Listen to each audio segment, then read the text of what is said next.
What's up everyone, how you guys doing? And in this video, we're talking about Zhongli. Yes, Mr. Rex Lapis itself is making a rerun in a few days time. And so today we can talk about his kit, about his value, whether you should pull for him basically. I think that Zhongli is a good character, but he may not be what you need in your account, and that's basically what this video is all about.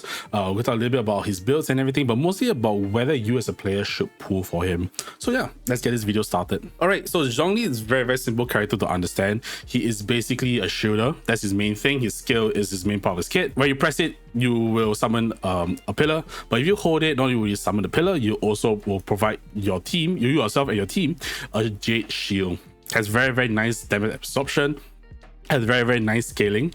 At the same time, you also provide, and I think this is something that people always don't look at, is that the shield will also decrease all elemental, including physical, the resistance of the enemies by 20%. So it's really nice. That means that while he's protecting your team, to ensure that you're taking less damage, you are also dealing out more. And in general, shields are very nice in Genshin Impact because it's an action RPG. So technically, you will, sometimes enemies hit hard, and shields provide super armor, also known as interruption resistance. And so this shield definitely has a lot of value for characters who are on field quite a lot. For example, your neuvilette and your Arlequinos, and also very nice for characters who may find it hard to dodge quite a bit. For example, your charge shot users like your Ganyu and your Linis. So definitely very nice. Zhongli makes Zhongli one of the most comfortable characters in the game, and definitely shooters in general, right, make these characters a lot better, a lot more easier to play. Zhongli is also very good if you are a mobile player, depending on the device and everything. Obviously, your input will very differ, but generally, if you're playing on mobile, where the experience may not be as optimal, Zhongli can be a lifesaver in those situations. As I mentioned, obviously, in most cases, they always say that prevention is better than cure. And while we have good healers in the game, sometimes not having your HP drop because of a good shield can be good enough. The ultimate is very nice. Is he throws his entire rock, the planet B4. Basically, he will have order and he will throw a rock, and it has very low energy cost. And it does pretty decent damage. You also petrify, basically you stun your enemies, right? They can't move for a while, and so you can continue doing your rotations as accordingly. And so one thing about the pillars that I forgot to mention is that pillars count as a construct.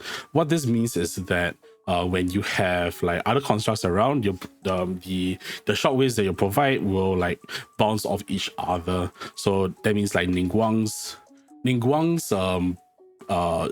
jade shield as well, and also the geo travelers rocks as well. So really nice for those team comps. And so passive abilities are quite okay. They're not like game changing. The first one is kind of the better one. Basically, the on-fielder will have increased shield strength, means that they are more tanky. The other one, right, basically you build on HP, because Zhongli's shield scales on HP. Everything else that he does damage with actually scales on attack. But this means that based on his HP, he's able to convert some of that to more damage. Generally, if you're going for a sub DPS route, you still want to build attack over HP, right? So that's something for players to actually take note of.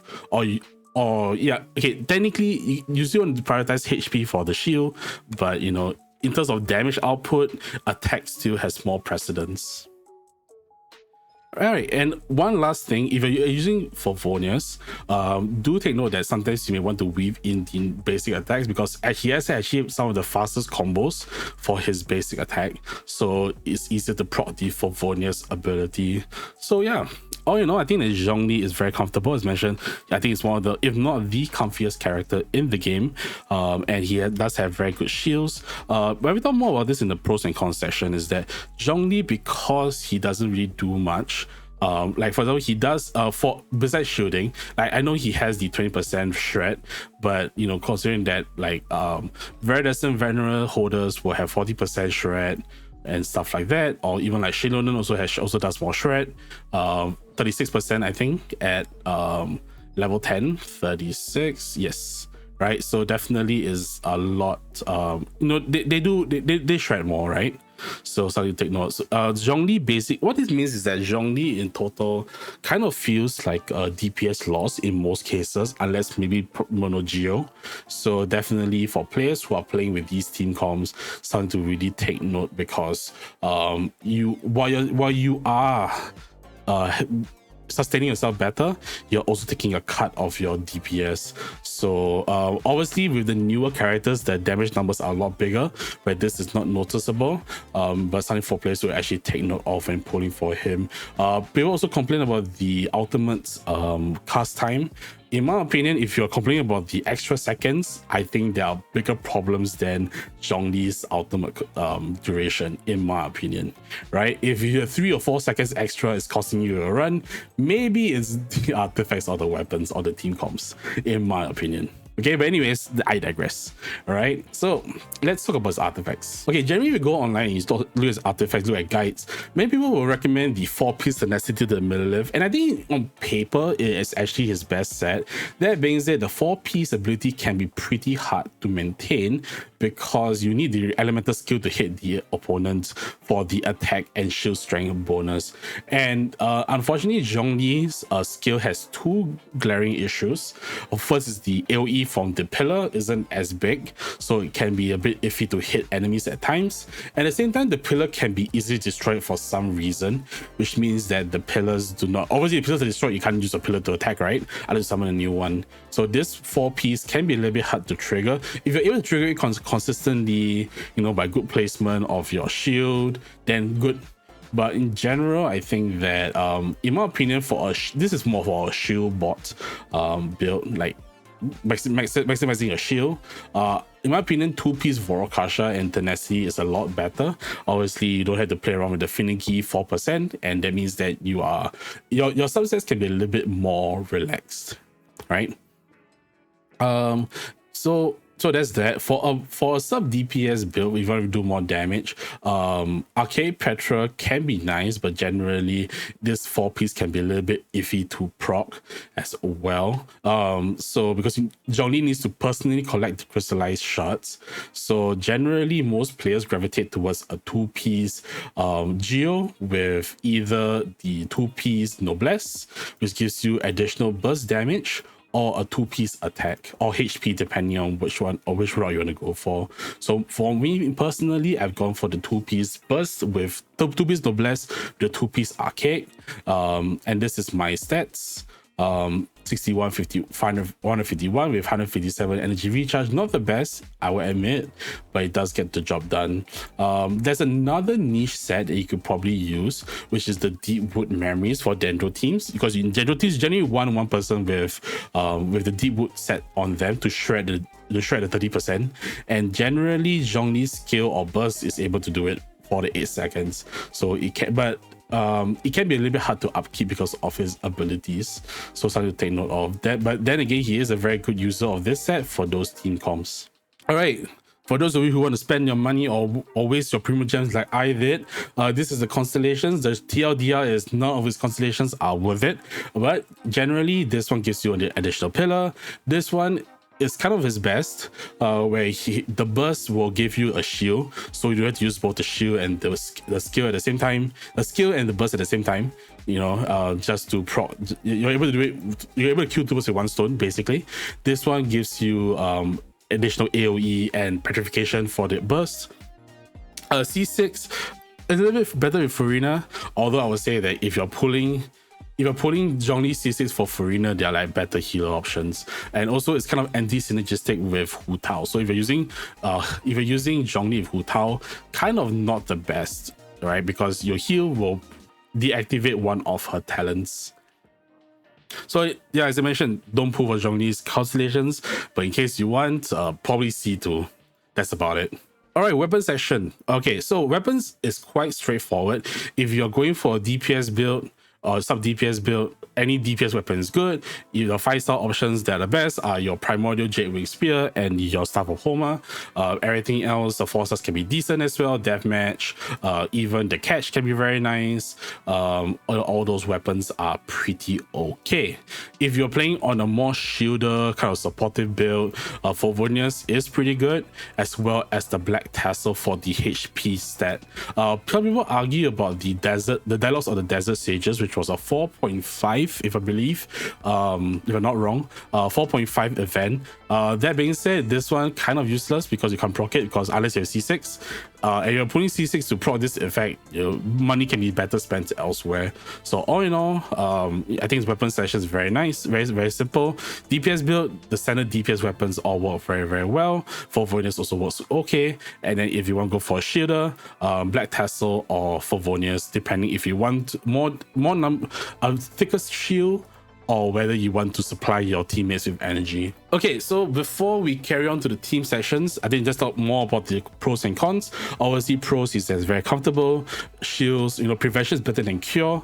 Obviously, it's good to have healers, but if you're having a character that prevents you taking damage, that can be very nice, especially because the shields provide interruption resistance, which can be nice on a lot of characters, like your Neuvilettes, your Arlequinos, your Yoimiyas, all those characters, your Linis, and your Ganyus. So for those characters, they appreciate a shield and the interruption resistance a lot more, and so definitely something for players to consider. Of course, on the flip side, we also talk about this, the DPS loss from using Zhongli, except for mono geo teams, and generally we do have a lot of shooters nowadays, and because geo itself is not the best element in terms of elemental reactions, obviously, because you need to crystallize, you may have better options elsewhere. Layla, for example, is a very good shielder, and she's cryo, so she has access to certain reactions like freeze, although not so much. She has access to melt, which can be pretty good. Other shielders that are pretty good as well. Thoma can be good for Virgin teams. Kurara can be good in like Dendro based teams like Aggravate as well. We also have, I think I'm probably missing another shielder. I just can't think about it right now. Diona is also pretty okay, although I think Diona has fallen off quite a bit. So yeah, I think in general we do have better options. Do also know that in 5.3 we are getting Stilali, and while Kit is not out yet, maybe she might be a shooter, we do not know. So yeah, I think that generally, because Zhongli is not the only, or he is the best option, but he's not the only option. And so depending on what teams you run, you may want to invest in somebody else like a Layla, for example, or a Thoma. Okay, but last but not least, let's talk about some of the characters that Zhongli was. I don't really talk about team comps because Zhongli kind of works in all team comps. Like, he is very universal in that sense, but I really talk about some of the characters that he works very well with. First and foremost, characters that spend a lot of time on field, that do not have the best interruption resistance, especially at C0, do benefit. Arlequino, Neuvilette, Cloran are the first that come in mind. The C1 gives that interruption resistance, which is very nice. But if you're not going to invest into the C1, then obviously at C0, they work very well with each other, as mentioned. Other characters that work well, as mentioned, are the charge shot users. We have Tainari, we have Lini, we have Ganyu. Lini not so much because obviously not very synergistic with Dendro, but Ganyu and Lini especially do benefit a lot, especially since Lini himself has he does have the Fontaine HP drain mechanic, so definitely he does need a little bit of protection, which can be useful. Ganyu is kind of fragile in terms of stats, so she does benefit a lot from having a shooter in like melt teams, for example. Other team comps that work well, that especially work well, will be a character like where is she? I want to talk about Yoimiya. Where is Yoimiya? There she is. Yoimiya, her 5th combo tends to be the highest damage. Yes, you can see right over here. So generally this is what you want to go to, and you don't want to dodge with her because obviously you can do all the animations again to get to the 5th shot. So having a shooter means that you don't have to dodge, and you're able to deal out your maximum damage through her normal attack combo string. So generally, you can kind of see the pattern that the characters that are usually on field tend to be like, you know, very typical hyper carry setup, tend to appreciate him a lot more. Even obviously we talked about this a little bit earlier, Arataki Ito. I think he has a better team now with Shilonen release, where you use Shilonen with Furina. But if you want to go with the more traditional like full Geo team, that works very, very well with Ito and then Ito and Goro.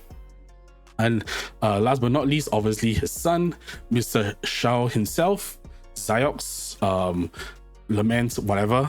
Shao does benefit a lot because he does have also HP drain mechanic through his ultimate. So definitely the shield helps him quite a bit in sustains as well. And also the shield does can generate energy, especially with Favonius, which helps Shao a lot, especially at Z0. So you can kind of see that most of the characters work very well. Navia can work well, although I think I mentioned this in my multiple videos. I think that Zhongli wasn't the answer. He was just like you know, a stopgap before Shilonen came out. But Navia with Zhongli does work very well. Obviously, Navia means takes less damage, so it's pretty good. So in general, I think that he works with most teams. I'm going to mention Chiori because Chiori's the skill, the Tamoto doll, does get an extra stack with the construct through her ability. So that means that instead of summoning one, she gets to summon two if Zhongli's pillar is up. So something for players to actually take note of. But generally, as I mentioned, most teams will benefit one way or another. I also want to mention Hu Tao because she wants to maintain below 50% for her pyro damage bonus. So obviously having a shield will be nice so that she doesn't get KO'd. But yeah, anyways, back to the thing. Zhongli is really good for all DPS characters, all characters of any kind. The only character that probably I argue that she's not synergistic with, or he's synergistic with, is probably Furina. But even so, like, you know, it can still be pretty good if you're playing with Furina and neuvilette. But it's more of a neuvilette thing than a Furina thing. So probably only Furina's kind of the exception to it. And obviously your Chevrus and your Aurora and whatever, right? But anyways, generally, unless you're using Furina, but even so, like depending on the DPS, like neuvilette, as I mentioned, you may still want Zhongli. So I think that is about it for this video. I think I talked a lot about Zhongli. All in all, should you pull for him? I think that Zhongli, for the numbers he brings, I think he's still pretty good. Obviously as a shooter, like as I mentioned, prevention is better than cure. He's very comfortable depending on the kind of player you are, whether you're a lower level player. However, I think that the one thing that players have to accept with Zhongli is that you are never going to hit your character's DPS potential, because in most cases he is a DPS loss. I think that's something that we have to accept. But on the flip side, right, against like more aggressive enemies like the Topa, for especially, or even the Coppelia's boss, which is one of the hardest hitting bosses in Abyss, Zhongli does come in clutch, although the pillar gets broken very easily. I think it's more of that we have come to a point where Zhongli's abilities doesn't match the content of the game, and unless, like, let's say as I mentioned, we have a tower mode or something like a gauntlet of enemies that like are very hard hitting, then you may see Zhongli's reputation or his value go up higher. That being said, just because Genshin Impact is a much easier game than everything else out there, I still think that if you really want comfort, if you want to switch off your brain and do your content, he is still a very good character.